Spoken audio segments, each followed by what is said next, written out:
Plaque tournante du commerce mondial et infrastructure essentielle au développement économique du Québec et du Canada, le port de Montréal est le premier port en importance dans l'Est du Canada. Maillon central de la chaîne logistique montréalaise, le port est un allié incontournable au succès de nombreuses entreprises d'ici. C'est donc à travers les témoignages de personnalités d'affaires, de clients et de partenaires que nous découvrirons le port de Montréal. Que dans le projet Contrecœur qu'on développe, il y a évidemment les retombées économiques importantes pour l'activité maritime, mais il y a aussi toutes les retombées économiques importantes pour le Québec et le Canada. Dans 3 à 5 ans, on n'aura plus d'espace sur l'île de Montréal et on va devoir aller chercher de la capacité ailleurs et Contrecœur est vraiment la place idéale. And also when it comes to long-term business development, like the case of Contrecœur, we have a rail line that goes to Contrecœur. It's actually in very good condition. We've invested $14 million in that rail line between Boucherville to Contrecœur in the last 4 years.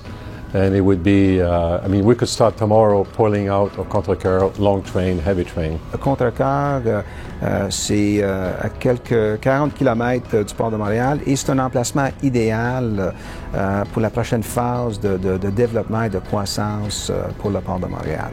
Cette soupape de croissance qu'est la zone Contrecœur, c'est névralgique pour le port et pour notre économie.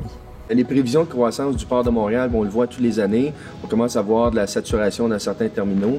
Donc, je pense que le fait de choisir d'aller vers Contrecœur est un choix logique. Imaginez la construction qui va se faire autour des services, des gens qui vont venir travailler à Contrecœur. Donc, on parle d'habitation, on parle de commerce. Sur la rive sud de Montréal, via Contrecœur, va permettre au camionnage d'accéder plus rapidement, plus facilement, évidemment, aux terminaux. Et ensuite, je dirais que ça va désengorger un peu tout notre réseau de ponts et tunnels dans la région, surtout Montréal, rive sud. Je pense que c'est rendu une nécessité. L'agriculture puis l'agroalimentaire, ça se fait sur la rive sud de Montréal. Donc, on est toujours obligé de prendre le tunnel. Donc, avec un accès à Contrecœur pour, entre autres, les conteneurs, ça va être, pour nous, ça va être un autre avantage concurrentiel d'avoir accès à ce terminal-là. Contrecœur, c'est essentiel pour continuer d'appuyer la croissance. And as we look at capacity in the existing supply chain, specifically around container terminals, the development of Contrecœur is not something that's nice to have, it's something that we need to have. Current container terminals are largely at capacity, and if we're going to attract growth as a trading nation here in Canada, expanding Contrecœur is something that we absolutely must do. Si on ne développe pas un autre terminal, mais la croissance, ça va avoir lieu quand même, mais ailleurs. Fait qu'elle va se déplacer vers notre port notre port concurrent qui est le port de New York. Ça veut dire que c'est une perte en termes de développement économique pour nous.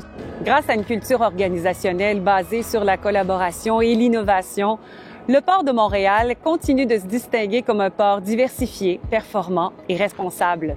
Définitivement tourné vers l'avenir avec son projet de terminal à conteneurs à Contrecœur, le port de Montréal saura répondre aux défis de demain et continuer de contribuer à la vitalité économique du Québec et du Canada. La suite à ne pas manquer.